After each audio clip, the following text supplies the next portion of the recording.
All right, guys, so we're going to talk about split jerk position. I saw this a couple times last week when we were doing the strict press split jerk. So what I'm looking for in the split jerk position, mainly with the legs, Megan's going to walk her feet out to what we want to see, and I want to talk about some points of performance on this thing. Number one thing that I'm looking for, you guys, you notice how her knee is lined up under the hip and the rib cage. So when she's overhead, Meg, put your hands over your head for me, please. When she's overhead, that barbell is going to have a direct line of action from the hand to the shoulder to the rib cage to the hip, and then it has a femur underneath it. This is also going to allow you to absorb some shock too as well as needed from that, as opposed to, go ahead and push your leg weight back, Megan. Yeah, this is what I was kind of seeing. Now you can notice that there isn't a direct line of action, and we're missing that femur stabilization and also that shock absorption. This is a great way for you guys to injure your back knee too as well. So go back to the good position, Meg.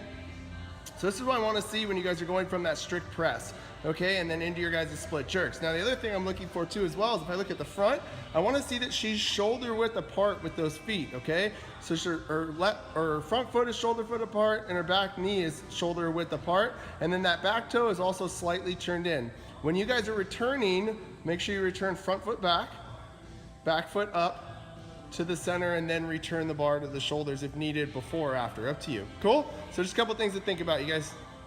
All right, guys, so for today's workout, you've got some pretty heavy deadlifts, and hopefully heavy deadlifts, because that means you had a heavy clean and jerk today, and some burpees over the bar.